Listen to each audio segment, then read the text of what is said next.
দায়িত্বপ্রাপ্ত ব্যক্তি, সেটা মন্ত্রিসভায় হোক অন্যান্য জায়গাতে হোক, সবাই কিন্তু ব্যাপকভাবে কাজের মধ্যে আছে। সবাইকে জবাবদিহি করতে হচ্ছে। বোঝাই যায় যে সরকার কত আন্তরিকতার সাথে রাত দিন কাজ করছে। আমাদের নির্বাচনী ওয়াদা অঙ্গীকার সেগুলোকে বাস্তবায়ন করার চেষ্টা করা।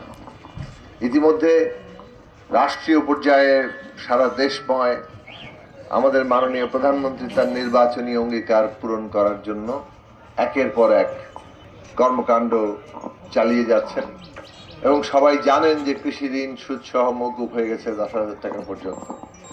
ফ্যামিলি কার্ড উদ্বোধন হয়ে গেছে, যেটা আমরা এখানেও বাঞ্ছারামপুরে করেছি। খাল কাটার উদ্বোধন হয়ে গেছে। ইমাম সাহেবদের বেতন ভাতা সম্মানী তাদের দেওয়া হয়ে গেছে, অন্যান্য ধর্মীয় পুরোহিতদের সেটা দেওয়া হয়ে গেছে। এবং আগামী 14 এপ্রিল কৃষক কার্ডও দেওয়া হয়ে যাবে।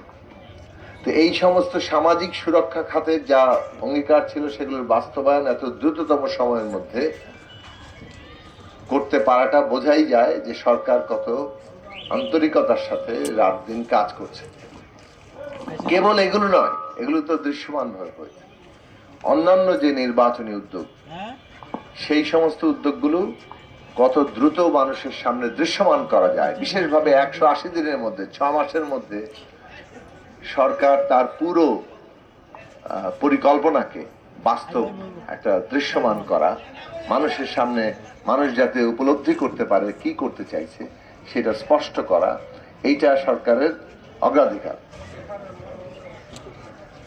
এবং সেটা করা হচ্ছে। যার ফলে আমাদের যারা এখন দায়িত্বপ্রাপ্ত ব্যক্তি, সেটা মন্ত্রিসভায় হোক অন্যান্য জায়গাতে হোক, সবাই কিন্তু ব্যাপকভাবে কাজের মধ্যে আছে। সবাইকে জবাবদিহি করতে হচ্ছে। বাংলাদেশে অতি দ্রুত আমরা একটা পরিবর্তনের সূচনা করতে পারি। আমরা আপনাদেরকে একটা জিনিস বলি যে সরকার উন্নতির জায়গাটা শুরু করেছে একেবারে সাধারণ মানুষের জায়গা, জীবন থেকে।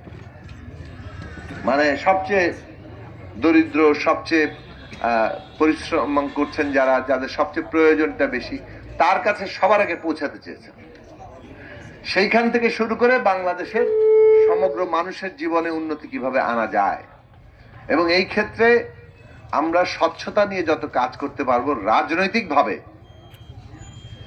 আজকে এই যুগপৎ জোট এবং বিএনপির নেতৃত্বাধীন সরকার এইটার জন্য এটা ইতিবাচক হবে। মনে রাখবেন, রাজনৈতিক লড়াইটা ভুলে যাবেন না। কিন্তু সরকার গঠন হয়েছে বলে, সংখ্যাগরিষ্ঠতা পেয়েছি বলে আমরা যদি রাজনৈতিক লড়াইটা ভুলে যাই, তাহলে কিন্তু আমরা একেবারেই নিজেদের পায়ে নিজে কুড়াল।